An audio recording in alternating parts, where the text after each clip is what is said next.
शगुन की रस्म मैं नहीं करूंगी, अब नंदिनी सास बनने वाली है तो शगुन करना है नंदिनी देगी वैष्णवी को। जितना मजा करना है कर लो, तुम दोनों को तो अलग करके रहूंगा। पार्थ और वैष्णवी अपने नए रिश्ते में बंधने जा रहे हैं, तो वहीं दूसरी तरफ अब रियो ने भी डिसाइड कर लिया है कि जितना हंसना है हंस लो, जितना साथ में रहना है रह लो, मगर अब जल्द ही तुम दोनों को मैं अलग करके रहूंगा।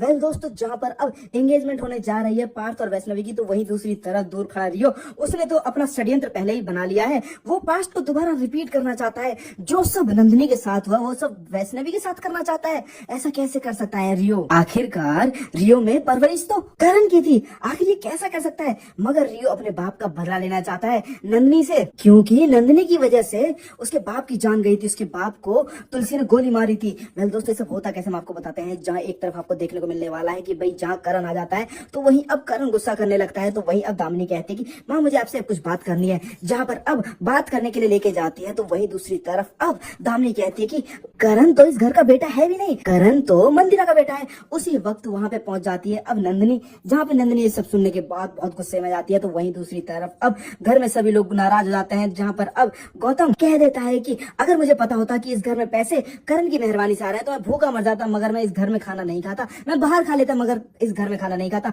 मैं इस घर में और नहीं रुक सकता।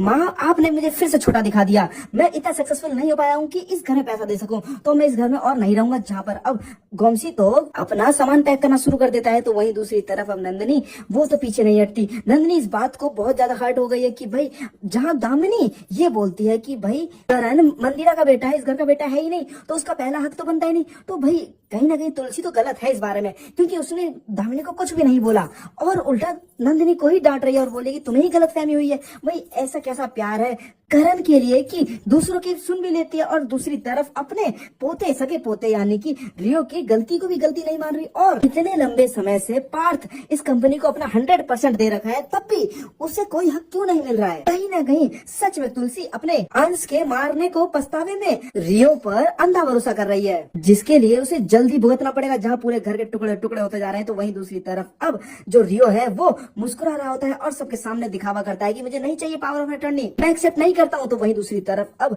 पार्थ और रियो के बीच में झगड़ा हो जाता है, जहाँ पर अब हेमंत बड़ी मुश्किल से समझाता है सभी लोगों को। तो वहीं दोस्तों अब आपको देखने को मिलने वाला है कि जहाँ पे वैष्णवी को अपने घर की बहू बनाने को तैयार हो जाती है अब नंदिनी, और पार्थ और वैष्णवी का रिश्ता होने वाला होता है, जहाँ पर अब करण कहता है कि आप ही अपना शगुन दीजिए। तो वहीं अब जहाँ साफ साफ कह देती तुलसी की नहीं अब नंदिनी सास बनने वाली है तो इसको शगुन नंदिनी देगी, जहाँ पर अब नारियल के साथ शगुन देती है नंदिनी। वहीं अब पार्थ कहता है कि ये सिर्फ बंधन नहीं, ये विश्वास का बंधन है, मैं तुम पे विश्वास करता हूँ पूरी तरीके से। तो वहीं दूर खड़ा रियो वो सोचता है और बोलता है कि जितना मुस्कुराना है मुस्कुरा लो, जल्दी तुम दोनों अलग होने वाले हो।